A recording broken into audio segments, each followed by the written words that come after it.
اليوم ضيفة سبيسيال تستضيف ولا تستضاف، تبخترت على الصحافة المغربية، ولأنها سيليباتير قررنا برنامج سكيزوفرين أننا نستضيفوها، وكنتمنى أنها توسع معنا قشابتها، سينو حنا اللي غنوسعوها لها. وتحية لأصحاب النوايا النووية، ضيفة كلها ضوء ولكن أفكارها طافية عيانة. حيال الله تولينا كنشوفوا برنامج في القناة ديالنا المغربية إباحي، ما تقدرش تفرج فيه بالنهار، تفرج فيه فقط في الليل قبل السحور بليزيات وحيدا. والمشكلة أسئلة كلها حمامية صالونية عشوائية زنقاوية، ومصدرها الأول والأخير هي كيقولوا قالوا لنا قلقلة يقلقلوا القوللة. إذا جينا نتبعوا هاد القوللة قلقلة، قول لنا انت على هذاك الشيء اللي قالوا عليك.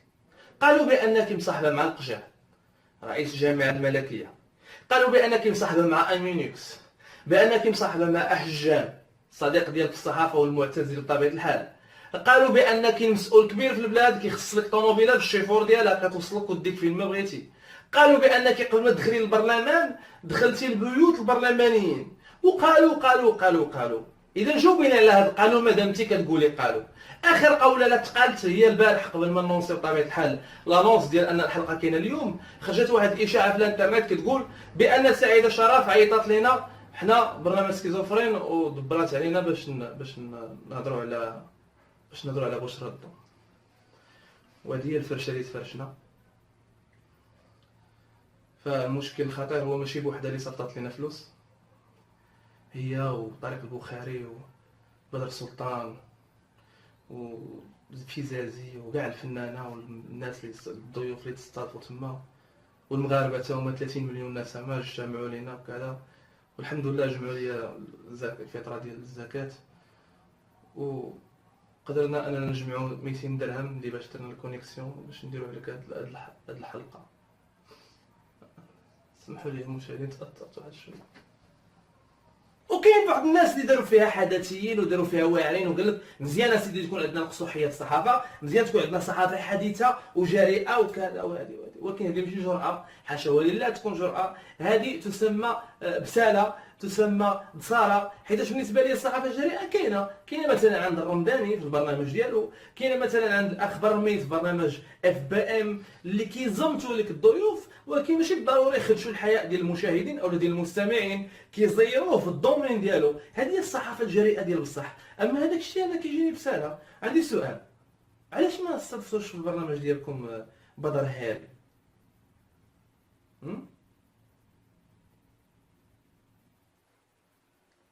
يعني استقبلوا معايا حبيبة الملايين معشوقة الجماهير بشرى الضو.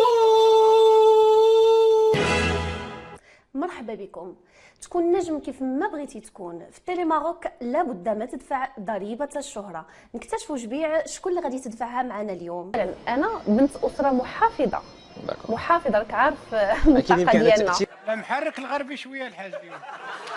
انت كتشوفني جميله. انا ما عرفت، انا قريت الناس يقولوا يمكن حاجه زوينه باش يمكن كلشي كيتعامل معاها مزيان. شوف كيف اخر واحد كنت اتوقع منه كنت قليل.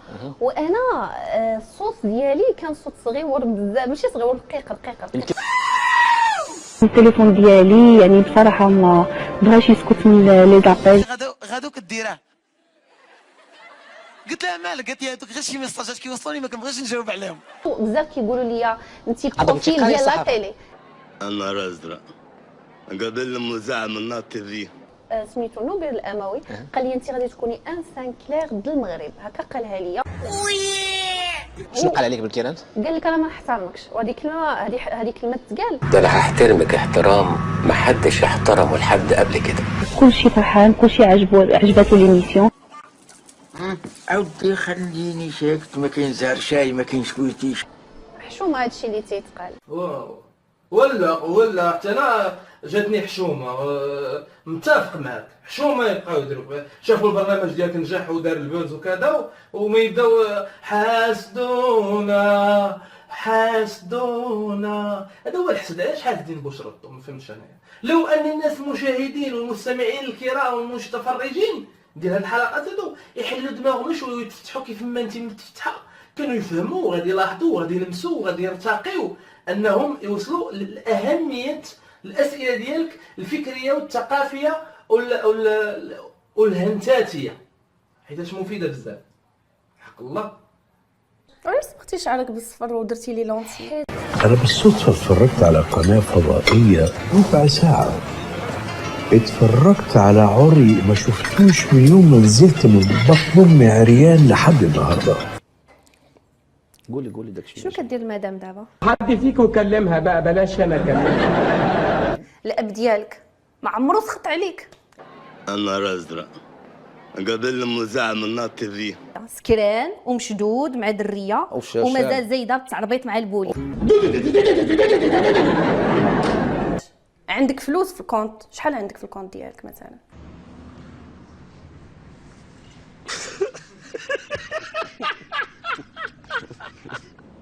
قوقا نعم برقوق. حيد علينا هادشي ودير لنا شي حاجه ديال البلاد. بشرى الضو هي الصحفيه الوحيده في العالم والاعلاميه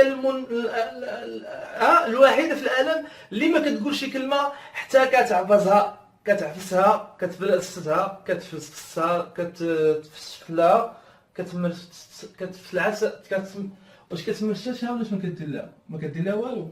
سمحوا لي. هي الصحفيه الوحيده اللي كتلقى الشكل ديالها مع المضمون ديالها مع الروح ديالها مع الكيان ديالها مع الافكار ديالها شي داخل في شي لا علاقه. كاين شويه ديال التناقض. عرفتي دارت بحال داكشي ديال لي زيفيكس، بحال اللي كيقول لكم نعسو ويسمن لايست. يعني مثلا بحال عرض الازياء، بزاف كيقولوا انت ما عندكش المؤهلات الجسديه باش تكوني عارضه ازياء.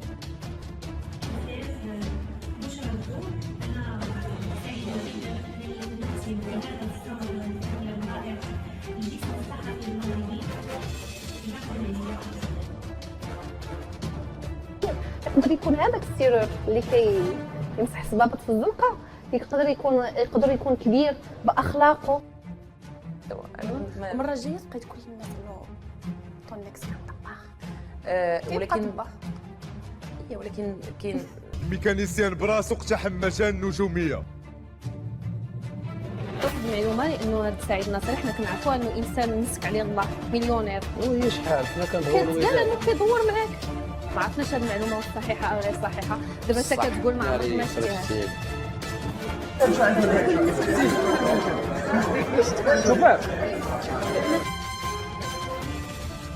اذا كاميرا خفيه مخبراك ترى على كوريوزيتي قبلتي على راسك انك دير كاميرا كاشي مفبركه. طبعا بعتي وجهك درتي على الجمهور. ماشي بعت وجهي. وشنو هذا؟ ماشي بعت وجهي. درت خدمه عيط لي منتج. واش عرفتي شنو هي كاميرا كاشي؟ فنانة رقيقة جميلة اسمها خولة بن عمران. خولة بن عمران المفروض انه باسم شريف عيط لها باش تغني له في مهرجان من تنظيمه. عيط لي حتى انا باش نعمل له الانيماسيون لهذا المهرجان. حنا هنا نعملوا لها مقلب فاعل تارك.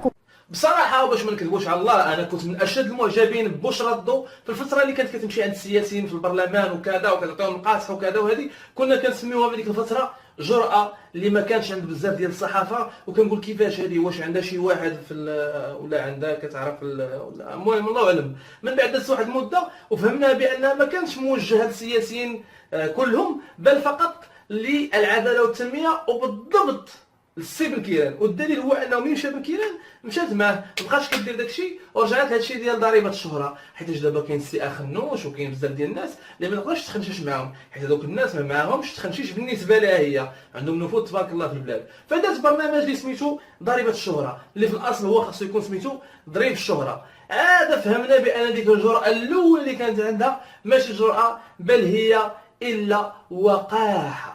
والوقاحه ني با دوني ا تو الموند، حيت كاين فرق عظيم بين الجرأه وبين الوقاحه، وكاين فرق عظيم بين كنتي وسانكلار والزنقه والبربوقه. الله كيقولوا عليك انت سكر من الطراز الرفيع. اي سكانير هذا بو الحوسي. خفيزه بيني وبينك. بيني وبينك ما كاينش معنا احد. ما عندكش شي صديقه. انت من ساعه ما شفت قنوات الزفت دي وانت اخلاقك اتغيرت. فايت تحرش واش فايت لك عشتي التحرش في حياتك؟ يا ضنايا ما كتضحك كيهروك ولا شنو؟ حنا كنهضروا على الحمد لله هكا داير فهمتي. وتقول لي واش انا خليت مصيبه لهي وجيت لقيتها ولدت ليا هنا ولا؟ هكا داير كيفاش داير من عند الله ما عنده الله عند الله اوكي سيرين على جدك وجد والديك. لا ماشي داك الشيء كيفاش واش مكلخ. غندخلوا شنو نبدا غدير؟ ندع طريقتك في الكلام مع الناس سوقيه شويه. هنا كيعلقك من هنا من هاد اللحيه. راجل قد الواد ديالك ما خاصناش نتعاملوا معاه بهذا القله الترابي. في مراهقه ما عمرك حبيتي شي دريه؟ بوتيتر كو حبيت دريه والدريه اللي كنت نبغيها كانت سميتها ريم مازال عاقل مي من هي اللي بعد بدات تقلب عليها. لا تزوجات وعندها وليدات تبارك الله دابا والله يسهل لها امورها.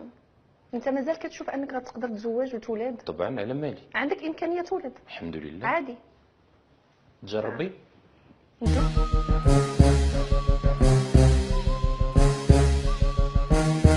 عرفاش تزوجتي؟ هل كنتي عذراء؟ ودابا واش عندك علاش تحشمي؟ صار من غير الجمهور بعدا. برنامج ضريبه الشهره واخا ربما شدينا شويه في هذا البرنامج لانه كاين مشكل ملي كنسمعوا العنوان ديال ضريبه الشهره فحنا كنقولوا هاد الناس اللي غيجيبوهم غيقولوا لنا كيفاش تكرفسوا في حياتهم، كيفاش تعذبوا شي وصلوا النيفو، شنو قراو، شنو عاناو، شنو ضحاو، لي ستاج اللي دوزوا، ربما لي فورماسيون اللي دوزوا، التجارب اللي دوزوا في حياتهم. وملي كندخلوا للبرنامج كنتفرجوا فيه فقط كنلقاو الاباحيه، اسئله تافهه، اسئله منعدمه ما عندهاش مستوى. اذا فهنا كيبان لنا بان العنوان مع المضمون انكومباتيبل فقط للتمويه. حتى الفنانه موهوهم فما كاين لا كونطرات قالوا لهم نديروا معكم كونطرات، قالوا لهم غنخلصوكم ما خلصوهمش، فقط جروهم استدرجوهم حطوهم تما كيشعلوا قدام الكاميرا واخا يقول لهم طفيو الكاميرا ما كيطفيوهاش لانك امام امر الواقع. كاين الناس اللي رفضوا بزاف واللي اتصلوا بنا بزاف ديال الفنانه اللي عيطوا لهم ورفضوا كانوا بغاو يستغلوا ربما شي امورهم الشخصيه ديالهم. فهذا البرنامج بغيت نعرف انا بالضبط شنو هو الهدف ديالو، شنو غنستافدوا حنا لا عرفنا واحد اشنو واقع ليه في البيت ديال الناس ديالو، شنو غنعرفوا شنو نستافدوا حنا عرفنا بانه واحد ما كيولدش اولا كيولد، شنو هي الاضافه اللي غتعطانا، شنو غنعرفوا حنا علاش عرفنا شي واحد كيشرب ولا ما كيشربش. عطيني شي حاجه اللي عندها علاقه بالمهنه ديالو بميولات ديالو بداك الشيء اللي كيدير بداك الشيء اللي من حقنا حنا كمشاهدين اننا نحاسبوا عليه، سواء كان سياسي سواء كان فقيه سواء كان ممثل سواء كان اي ضيف بصفه عامه. فاحنا المغاربه عينا ربما من هذا التفاهه اللي كاينه في التلفازه، من هذه الرداءه، من هذا الكذوب، من هذا التمثيل عينا منه بزاف. فديما كنطلبوا ان تكون شي حاجه في المستوى. فاحنا يا اما تكون عندنا الرداءه لتحت يا اما تكون عندنا الرداءه في السقف ونقولوا داكشي ديال لي طابون زعما وحريات الشخصيه والفرديه. ما عندناش الوسط، ما عندناش توازن، ما عندناش برامج اللي يقدر يتفرج فيهم الكبير والصغير. كيفاش حنا كيفاش انت في برنامج وصلت بك الجرأه انك تقولي لبدر سلطان اللي هو واحد الشاب اللي تعاطفوا معاه بغض النظر على شنو كيغني ولا شنو كيغنيش، هذيك حياته الفنيه وهو حر فيها، شنو كيفاش وصلت بك الوقاحه سمحوا لي غنقولها فاس انك تقولي ليه باك خارج 10 سنين برا امك بقات 10 سنين هنا، اذا باك يكون خان مرتك؟ لا خان امك؟ لا انا الوالد كان تيعفيه وكذا. ها اذا باك الا كان صابر فامك ما تقدرش تصبر.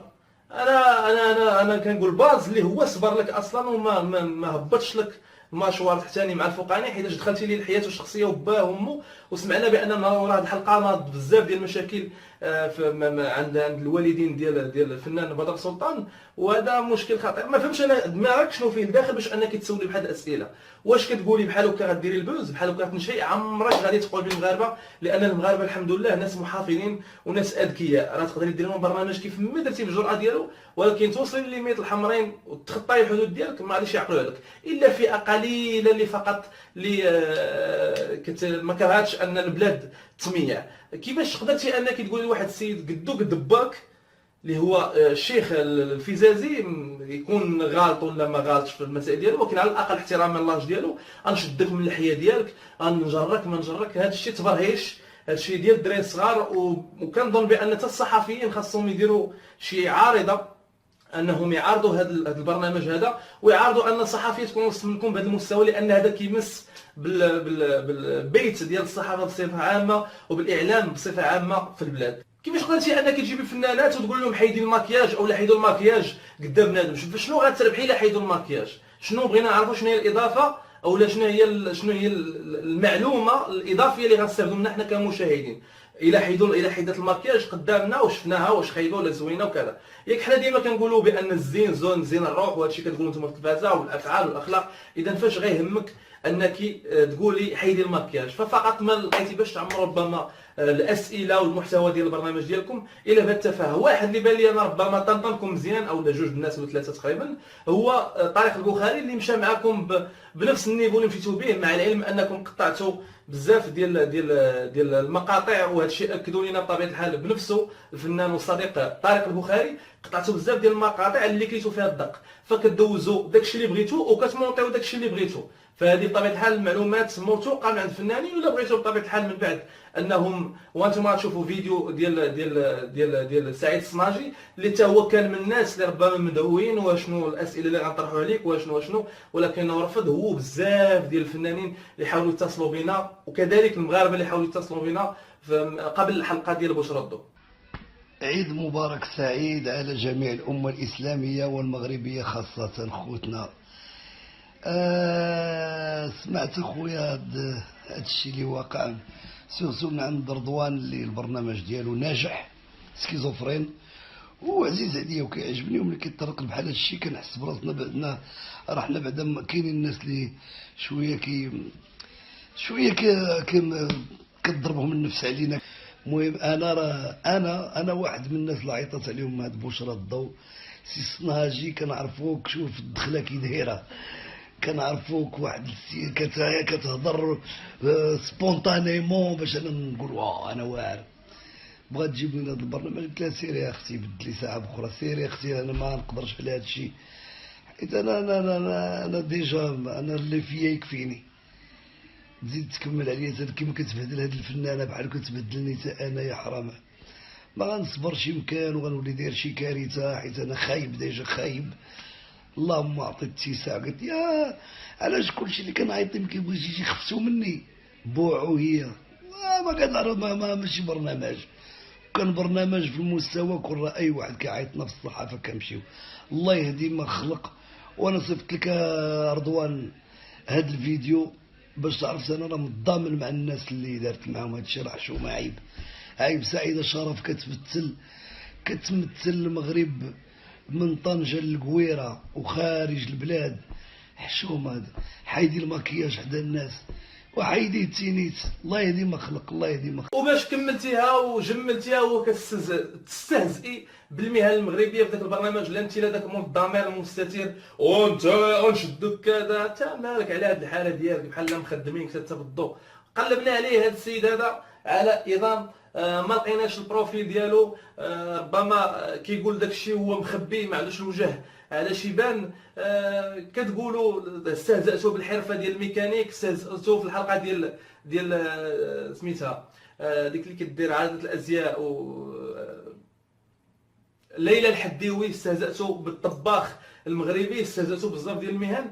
فين باغي توصلوا؟ ربما كثر من الهضره بزاف، انت ما تستحقيش فقط حلقه واحده، تستحقي ملحمه ديال الحلقات.